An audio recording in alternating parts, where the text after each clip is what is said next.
Good morning. Good morning. Welcome to Plastic Surgery 90210. My name is Ariel. And I'm Dr. Katzen. And today we're talking all about panniculectomies because we just posted a video about a panniculectomy. It was a very massive panniculectomy, and you did a great job with that case. Thank you. But first, we're sponsored by our friends over at Fairgrounds. They are the amazing cafe across the street who doesn't just do drinks, they also do really good food. Yeah, yummy, yummy food. So check them out, please, when you're in town. We're going to have to do a mukbang soon. Okay. All right, cheers. Cheers. So let's talk about that patient that you removed 30 pounds of tummy from. Yeah. Okay, so first of all, we'll reverse it. What exactly is a panniculectomy? So panniculectomy is a combination of two words. It's a pannus and an ectomy. So when you think of like an appendectomy or a tonsillectomy, ectomy means we remove it. So if it's your tonsils, we remove your tonsils. If it's your appendix, we remove your appendix. If it's a panniculectomy, we're removing the pannus. So the pannus is anything that hangs over and encroaches on the neighboring anatomy. Okay. Typically it's the abdomen, but it can be all over the body. It can be on the chest, it can be technically on the arms, it can be on the inner thighs, it can be all over the body. But typically a panniculectomy is removing that pannus of the abdomen. It's that excess skin and fat, typically that hangs over the pubic region. Okay, so kind of like what hangs over the belt line too? Usually, yes. Usually, okay. Yeah. When you're doing a panniculectomy, what does that mean? I know you're removing the pannus, but surgically, what does it mean? So surgically, a panniculectomy is removal of excess skin and excess fat, that area that sort of hangs over that, in this case, belt line. So you're just kind of cutting it right where it hangs? Right where it hangs, yeah. We don't do any muscle work, we don't do any work on the belly button, and technically we don't do any work on the pubic region, but that really depends on case by case. So this very much sounds less aesthetic and cosmetic than tummy tucks do. Correct. So tummy tucks usually are more of an aesthetic procedure to improve the looks of things. A panniculectomy is really to remove the pannus, improve the functionality of the patient. So in plastic surgery, there's like sort of the reconstructive side of things, bringing things back more towards normal. And then we have the aesthetic side where we take maybe more normal and make it super normal. Okay, so this is more the functionality side. Correct. Because Correct. usually people that come in for panniculectomies, usually they have struggles walking, keeping themselves clean, rashes, stuff like that. Correct. My name's Linda Delatorre. I'm 44 years old. I live in Las Vegas, Nevada, and I had weight loss surgery 4 years ago, and I lost, altogether I've lost 177 pounds. For the weight loss surgery, they did a great job. I lost 65 pounds right away, and from then it was just the energy you get from losing so much weight is remarkable. So then I just got into working out. With the weight loss, the skin started hanging and modifications weren't working anymore. Everything from about maybe here, maybe a little bit higher, all that'll be gone. So from here out to basically where this crease meets together there, all this will be gone. All the scar, belly button stalk will be gone. Can you lift up tummy? Is that possible? Yeah. Very good. Also the pubic region, I'm going to go low in the pubic region so it raises that. Okay. Okay, so that'll be much better for you. Feel different, but I felt emotionally, I felt amazing because I knew it was gone and I knew that was going to change everything forward. I look at my pictures online and stuff are just in my thing and I'm like, who is that? That's really not me. You know, I stand sideways, I'm like, look, there's not a big belly sitting there. So panniculectomies are usually to get them back to functioning properly, and that's also why we see more insurance coverage for panniculectomies than tummy tucks. Correct, correct. So again, insurance may approve some of these panniculectomies. Typically the pannus has to cover the pubic region, maybe extend down towards the thighs. Sometimes we have cases where the pannus actually goes all the way down to the knees. And in cases like that, the insurance companies are more prone to cover it, but there's no guarantee. There are a lot of insurance companies out there. They each have their objective criteria to meet for a panniculectomy. And, you know, with these insurance companies, it can be tough to get it covered, but does losing 100, 200, 300 pounds automatically qualify someone for this insurance coverage? There's no guarantee. There's no There are guarantee. even some insurance companies out there that say we don't cover any procedures after massive weight loss. Wow. So you're stuck, you know, you're sick because you're overweight, and then once you lose the weight, the insurance company doesn't cover you. But, you know, it really depends on your insurance and the quality of your insurance and the quality of the insurance you're paying those high premiums for. if someone is struggling with their pannus and they want to get it covered by insurance, but their insurance company says no, or they don't cover any of this stuff, is it worth them going to look for another insurance? I think it really depends on the extent of the pannus. You know, if it's a little pannus that really doesn't cover the pubic region, it's unlikely the insurance companies are going to cover it. Okay, so you're saying like it doesn't make sense to go change your insurance coverage if you're not going to get covered anywhere. Exactly. Right. Yeah, it makes no sense to pay those really high premiums if it's not going to be covered anyway. So, you know, when you're exploring this, go look at your insurance company's criteria. It's usually on their websites, and see if you meet those criteria for a panniculectomy, and then perhaps sign up for that insurance company. And then also definitely consult with not just one, not two, maybe 3 or 4 or 5 plastic surgeons to see if, in their opinion, you may qualify for insurance coverage. But even though the plastic surgeon can recommend a panniculectomy and think that the insurance company should cover the panniculectomy, there's no guarantee. It really depends in the end on your insurance company and whether they're going to approve it or not. Whether I say you need it, or your primary care doctor says you need it, or your chiropractor says you need it, or even your neurosurgeon says you need it because of low back pain. The person that has the last say in it is the insurance company. So it sucks because no matter how good of a letter you write to them, Correct. it will be on them. Or letters that are written by all these medical professionals saying that you really need the surgery. In the end, it's somebody that's stamping yes or no for the insurance company for the approval for the panniculectomy. Recently, have you seen less approval for panniculectomies than in the past? Yeah, I think across the board for all plastic surgery procedures, we've seen basically a lot more procedures denied for a variety of reasons. So let's say someone got lucky and the panniculectomy is covered by insurance. Yay. Could they then decide to do additional tummy tuck work? Yes. Okay. But got to be very careful. The insurance companies don't cover the aesthetic portion. So you and your plastic surgeon really need to clarify where the panniculectomy, or when the panniculectomy starts, and that's the anesthesia time and everything like that. And then when the panniculectomy ends and the tummy tuck or cosmetic portion starts, because we don't want to mix the two. You don't want your plastic surgeon to bill the insurance company for a cosmetic procedure like a tummy tuck. You only want them billing for the panniculectomy, Or else you're going to get denied. or else the whole thing can get denied. Oh. And then you'd be responsible for not only the tummy tuck portion, but the panniculectomy.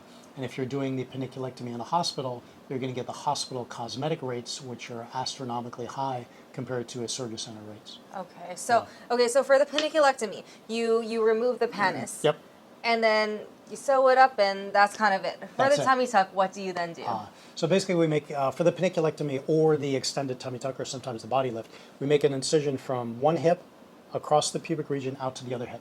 And then for a panniculectomy, we go down to the base and we go up underneath that fold, and we just excise that fold, cut it out, suture it up, done. Tummy tuck, much more involved procedure, many more parts involved, and a much better cosmetic result.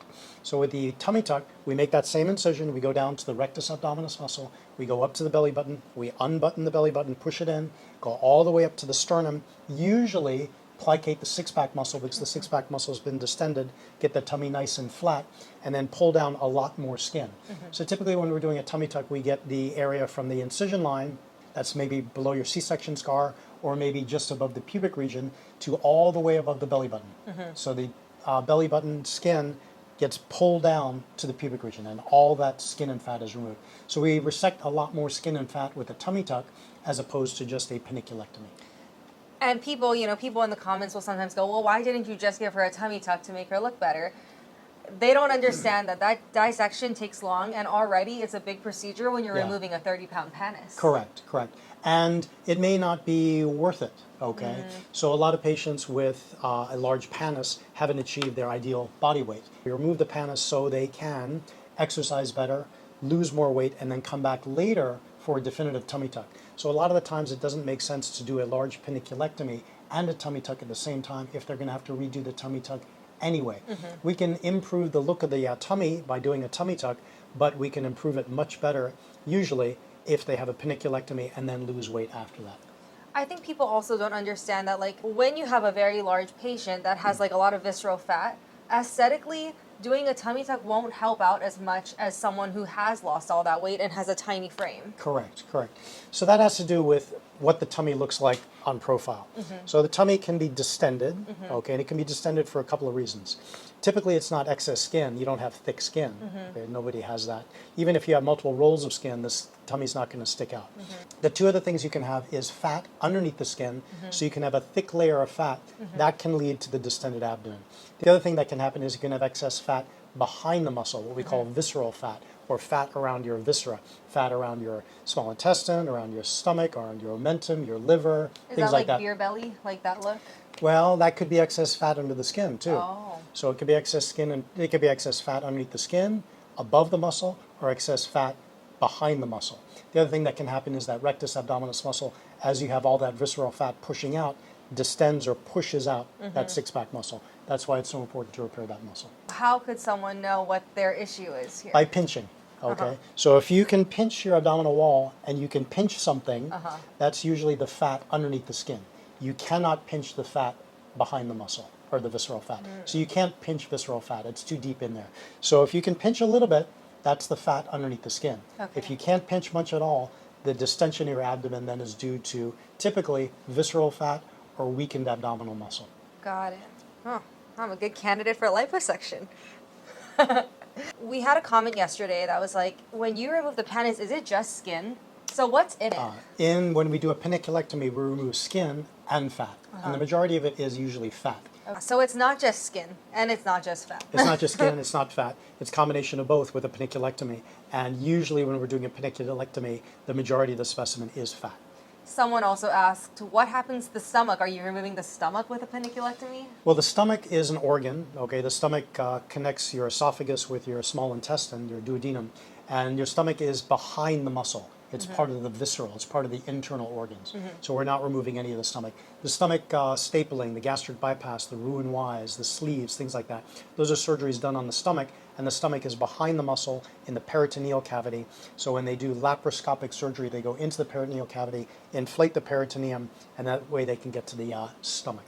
It's a common misconception that during a tummy tuck, plastic Yeah. surgeons go into the stomach. Even I thought that before working here. Yeah. You don't touch the stomach, Correct. actually. Yeah, there's the stomach, which absorbs and digests food. That's an internal organ versus the tummy. Tummy is sort of a vague urban term. Tummy sort of is this whole area. But typically when we're doing a tummy tuck, we're removing skin and fat from below the belly button, above the pubic region. We're not removing the stomach. Right. The stomach is all behind the fascia and the muscle that you just dissect. Correct. Over. Correct. Let's talk about what patients should do if they really do want to try to get covered by their insurance. For example, what kind of documentation should they have? Really good question. So if you're seeking insurance approval for a panniculectomy, go see your primary doctor. Explain your problems that you're having with your pannus. Maybe it's difficulty exercising. Maybe it's chronic rashes that are resistant to creams and lotions, and sometimes even antibiotics. Difficulty keeping those areas clean. Maybe you have low back pain. Things like that. Those are more prone to get insurance coverage. Okay. Is it best to like go to the doctor every time you have a rash, or how does that work? I would. I was giving a lecture one day and I suggested that and I got booed in the audience.